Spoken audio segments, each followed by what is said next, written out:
Wakati shirikisho la mpira wa miguu nchini Tanzania TFF limepanga kurejea tena kwa ligi kuu siku ya tarehe 8 ambapo Simba atakwenda kukiwasha dhidi ya Mafande wa JKT Tanzania, tayari pia shirikisho la soka barani Afrika CAF nalo limetoa ile fixture yake ama ile ratiba ya michezo ya makundi, ambapo tunajua tunijuzi makundi hapa ya kuelekea shirikisho pamoja na klabu bingwa yametoka kupangwa, ambapo tunajua Simba pamoja na Young Africans wataiwakilisha nchi katika michuano ya klabu bingwa barani Afrika, wakati Singida Black Stars pamoja na Azam FC wataiwakilisha nchi katika michezo ya kombe la shirikisho. Sasa ratiba hizi zimepangwa kutokana na points za timu husika, kwa sababu ukiangalia katika zile kanuni za CAF ni kwamba timu ambayo ina points nyingi mara nyingi ndo inaanzia nyumbani alafu inamalizia nyumbani. Kwa mantiki hiyo ni kwamba Group D, Simba ataanzia mchezo wake wa kwanza hapa nyumbani katika dimba la Benjamin William Mkapa,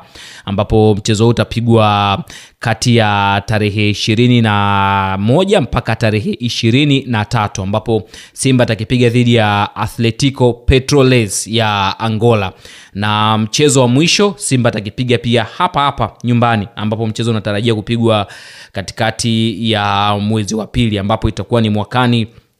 kati ya tarehe 13 mpaka 15, ambapo Simba atamaliza mchezo dhidi ya Stade Malien ya Mali. Lakini ratiba pia ukiangalia kwa kundi la Young Africans, naye ataanzia nyumbani kati ya tarehe 21 mpaka 23, ambapo ataanza dhidi ya klabu ya AS FAR, lakini atamalizia mchezo wake wa mwisho mwakani mwezi wa pili tarehe hiyo, ambapo pia Simba atakuwa anachagua kati ya 13 mpaka 15, ambapo Young Africans yeye atakabiliana na klabu ya JS Kabylie,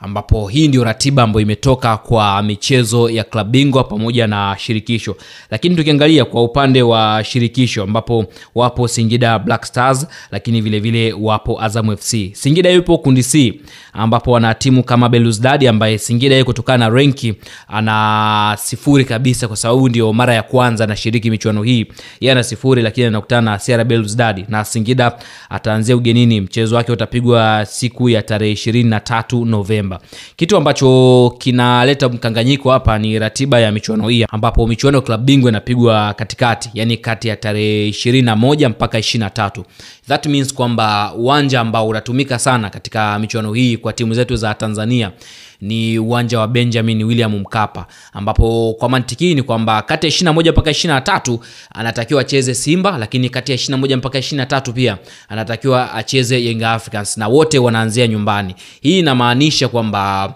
kama Simba atacheza tarehe 21, basi Young Africans atachagua kucheza tarehe 22, lakini kama Young Africans yeye atachagua tarehe 22, Simba atachagua 21, kwa sababu 23 inaonekana ni Singida Black Stars atacheza. Iwe tu Singida badilisha mchezo aenda kachezee Chamazi kule katika dimba la Azam FC, yani Azam Complex, hapo ndo kutakuwa kuna wafadhali. Lakini tofauti na hapo, manakuwa uwanja wa Benjamin William Mkapa utatumika kuhosti michezo mitatu ndani ya siku 3, yani tarehe 21, tarehe 22 pamoja na tarehe 23, manakuwa kutakuwa kuna michezo, yani siku 2 za mwanzo ni siku za klabu bingwa, alafu baada hapo ni siku za shirikisho. Lakini ukiangalia pia kwa upande naye wa Azamu ambaye yuko group B, yeye pia ataanzia nyumbani, ambaye mchezo wake utapigwa at least ndo kama na afadhali hivi, mchezo wa Azamu utapigwa tarehe 30, ambapo watakuwa namkaribisha Wydad Athletic Club. Sasa hapa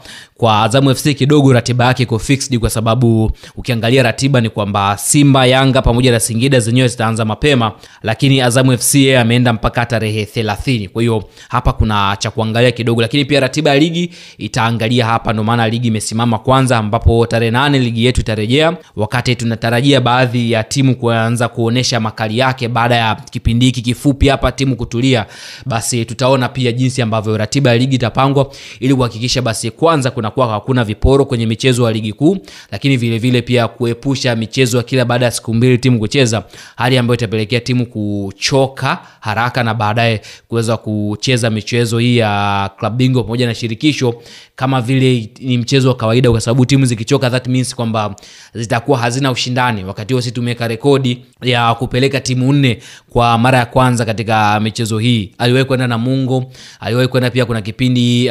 ni biashara, lakini pia hakuweza kufanikiwa. Kwa hiyo this time tumepeleka timu 4, klabu bingwa timu 2, shirikisho timu 2. Kwa ranki pia zile ranki za CAF mnakuwa tunapanda, lakini TFF endapo atadili vizuri na ratiba za michezo hii, basi tutarajie kuona ratiba za ligi zikikaa sawa ili klabu hizi ziweze kuleta ushindani na kuiwakilisha nchi vizuri katika michezo hii ya klabu bingwa pamoja na shirikisho.